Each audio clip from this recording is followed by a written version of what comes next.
Hello dear students, today we'll do principle of superposition. What this says है ना. सो coulomb law जो हम पढ़ के आए हैं, कूलम्स लॉ, वो हमें क्या बताता था, वो ओनली फोर्स बताता था बिटवीन एनी टू चार्जेस, है ना, 2 पॉइंट चार्जेस, कि फोर्स अट्रैक्टिव होगी, रिपल्सिव होगी या क्या.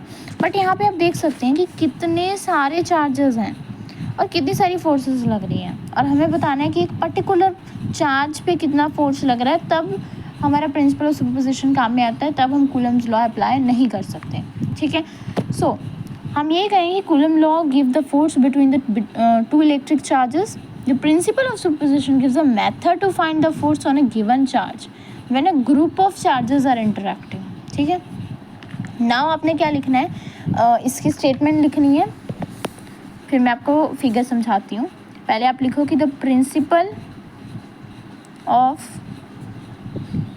सुपरपोजिशन, सुपरपोजिशन का प्रिंसिपल क्या कहता है, states that when a number of, या ग्रुप ऑफ लिख सकते हो, when a number of charges are interacting,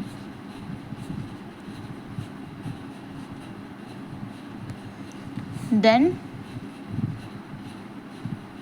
total force on a particular charge या on a given charge is equal to the vector sum of individual forces. Individual forces exerted on that charge by all other charges. आपको यहाँ पे consider करना है Q1, Q2, Q3 and Qn charges. Q1 पे आपको late से total force find करनी है. ठीक है. तो अकॉर्डिंग टू सुपरपोजिशन प्रिंसिपल, जो Q1 पे जो टोटल फोर्स होगा वो सबका एडिशन होगा. Q2 अगर Q1 पे फोर्स लगा रहा है, प्लस Q3 जो उस पर फोर्स लगा रहा है, प्लस Qn लगा रहा है फोर्स, उन सभी को ऐड करके हमारे पास Q1 पे टोटल फोर्स आएगा. ठीक है. So you will write consider Q1, Q2, Qn and so on Qn charges Q3. ठीक है.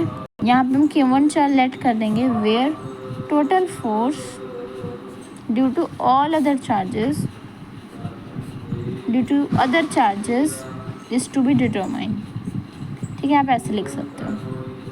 आगे देखो, Q1 पे हमें फाइंड करना है, लेट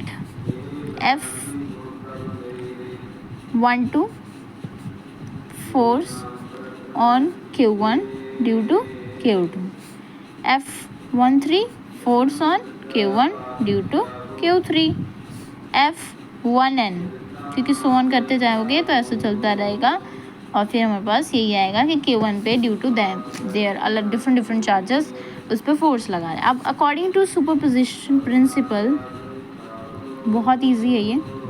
ठीक है. सुपरपोजिशन प्रिंसिपल के अकॉर्डिंग क्या है कि जो Q1 पे फोर्स लग रहा है, टोटल फोर्स, लेट से कि मैं इसे डिनोट करती हूँ, तो किसके इक्वल है, इन सभी के एडिशन के इक्वल है, कि जो Q2 लगा रहा है फोर्स, जो Q3 लगा रहा है एंड जो Qn लगा रहा है ना. अब बस हमें पता है कि F की वैल्यू क्या होती है ना, पता है. अब सब चीज़ें हमने यहाँ पे लिखी हुई हैं, कि जैसे R12 है distance of Q1 and Q2 between the distance. ठीक है. And R21 is the unit vector from Q2 to Q1, है ना. तो आप लिख सकते हैं कि F12 की वैल्यू क्या आएगी, 1/4πε0 Q1 एंड Q2 अपॉन में R² मतलब R12 का स्क्वायर इंटू में R21 unit vector. Similarly F13 के लिए लूँगी तो 1/4πε0 Q1 तो रहेगा, बट यहाँ पे Q3 आ जाएगा क्योंकि ये एग्जर्ट कर रहे हैं फोर्स Q3, और R13 का स्क्वायर आ जाएगा, डिस्टेंस भी चेंज हो जाएगा, यूनिट वेक्टर भी चेंज हो जाएगा, एंड सो ऑन. और F1n की भी सिमिलरली फाइंड करेंगे, 1/4πε0 Q1 तो as it is, but Qn आ जाएगा, and R1n square and Rn1 vector. अब बस इसमें पुट कर दो, पुटिंग इन 1. ठीक है. Let's say it is 1. Total force आ जाएगा, सबको ऐड कर दो, तो मेरे पास ऐड करने पे ये आएगा. देखो ध्यान से, कोई गलती नहीं करनी. तो इन सभी को ऐड करने पे देख लेते हैं कि क्या आ रहा है हमारे पास. कुछ कॉमन भी निकलेगा, हम उसको भी बाहर निकाल देंगे, ठीक है। ओके, मेरे पास आ गया ये इतनी बड़ी स्टेटमेंट, बहुत इजी, कुछ नहीं किया, जस्ट पुटिंग किया है ना। अच्छा, अब इसमें से जो हम फोर्स निकालें, इसमें से कॉमन निकल जाएगा 1/4 पाई एप्सिलॉन नॉट Q1, ठीक है। बाकी चीज़ें चेंज हो रही हैं, तो मैं अंदर लिख लूँगी एज इट इज़ जो चेंज हो रही हैं।